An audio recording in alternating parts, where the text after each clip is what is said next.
Now in this video we'll see about your wavelength division multiplexing networks.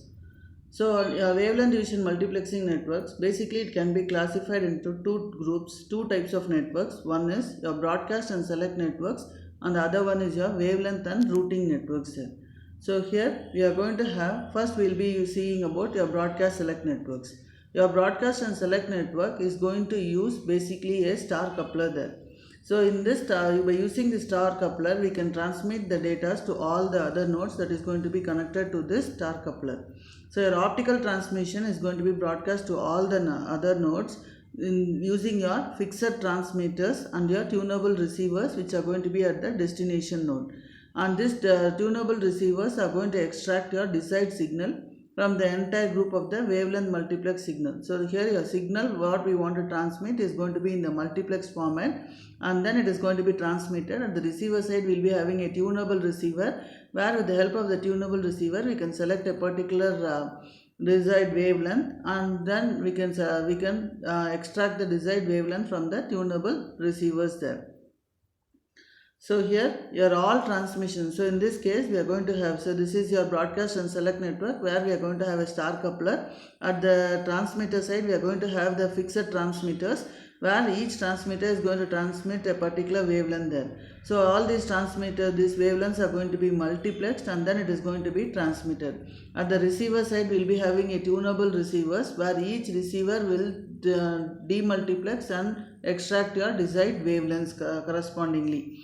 So we say that in this, what is the disadvantage of your broadcast and select networks is your all the transmissions are going to be broadcast. So here all the signals will be broadcast to all the receivers that is going to be present at the receiver side. Even though when a receiver is not ready to receive the incoming signal, your star coupler will transmit that signal, will send that signal to that receiver also, which is not going to be in operation. So in that case your power is going to be wasted. So the transmitted power is going to be depleted on your receivers, which is not going to use it there.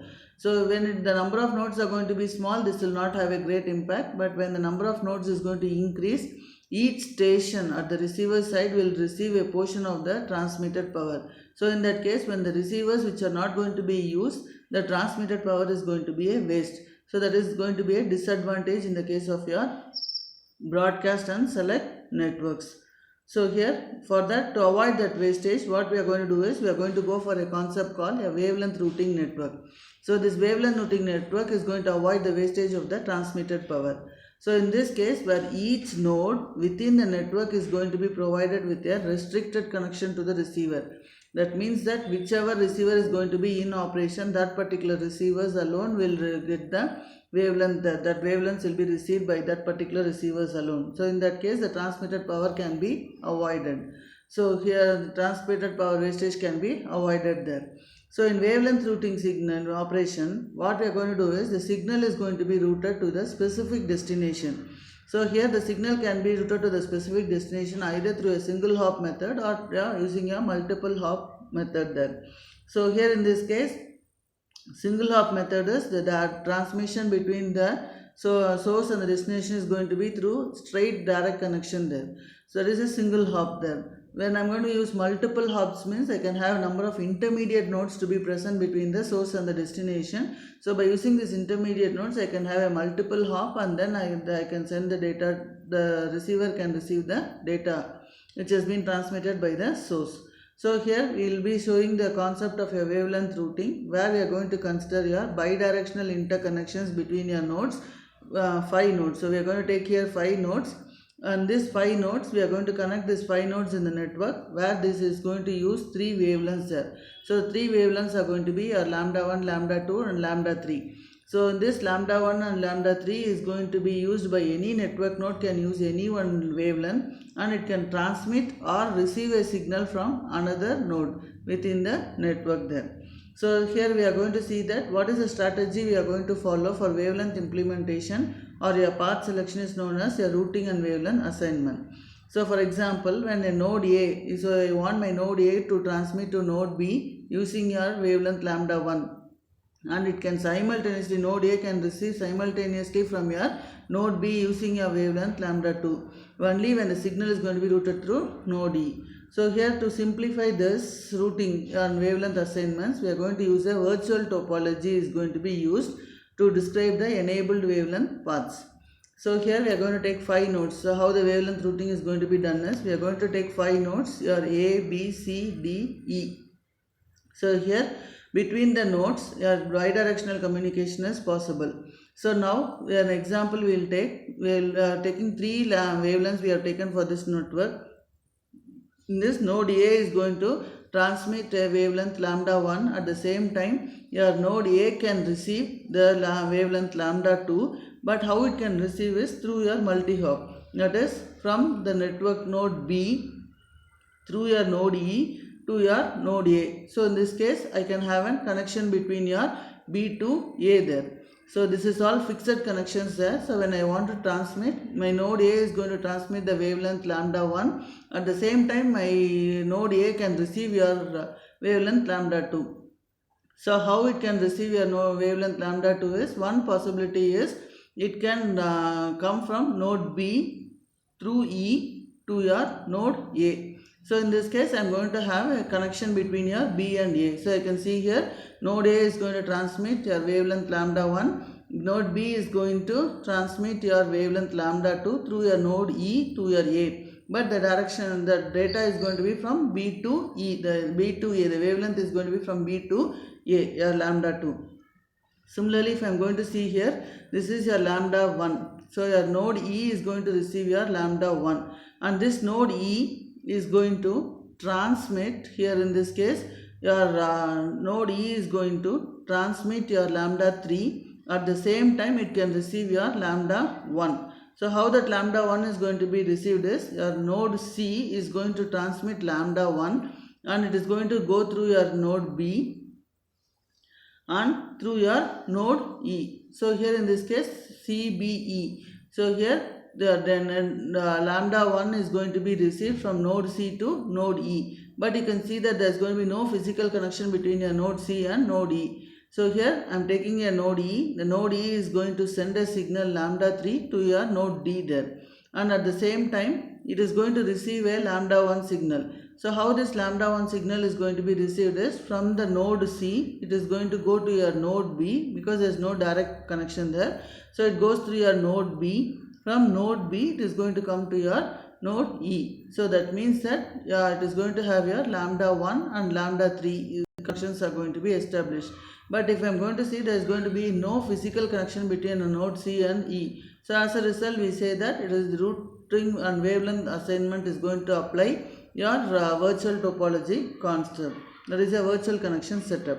So we can see that by comparing a figure A and C, there is going to be an existing no physical connection between your node C and node E. But nodes can communicate via a virtual connection setup there.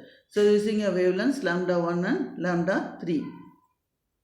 Here your broadcast and select and your wavelength routing networks can further be classified as a single hop or multi-hop.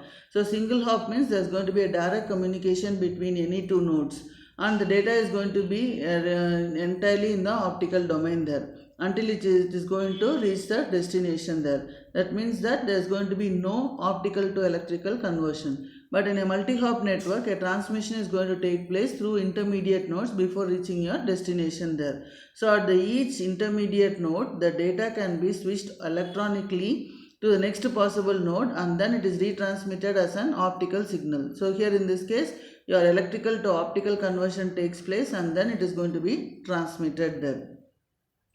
So next we are going to see about your public telecommunication network. So a public telecommunication network is going to provide services in your public domain. So it is going to provide services in your public domain. We call this network to be your public telecommunication network. So where it can provide a variety of services there. So the services are going to be your voice, data, video transmission, or the services that can be provided by your public telecommunication network. So the hierarchy that is going to be followed in your public telecommunication network is, so it is going to be divided into 3 tiers. One is long haul network, the other one is a metropolitan network, and third one is your access network there.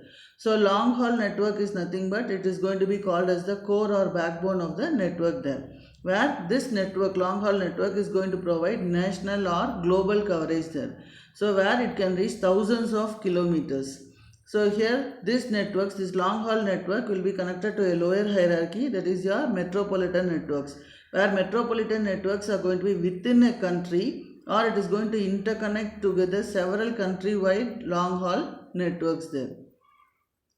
So you can see the diagram here. This is your three-level hierarchy, where we are going to have your long haul network or your core network, where this core network is going to use your optical cross connects to provide the connections between the optical nodes. So it can cover a range of hundreds to thousands of kilometers. So the connection is going to be global connections there. And this long haul network is going to be connected to your metropolitan network there. So it's going to be connected to your metropolitan network. It is going to use your optical add or drop multiplexer. So here the nodes are going to be connected using your optical add or drop multiplexer, and the topology what we are going to follow is going to be your ring topology. In this case it is going to be a mesh topology there. Here it is going to be combination of the ring and mesh topology there. So here in this case metropolitan, it is going to follow only the ring topology there, and the device which it is going to use is your optical add or drop multiplexer.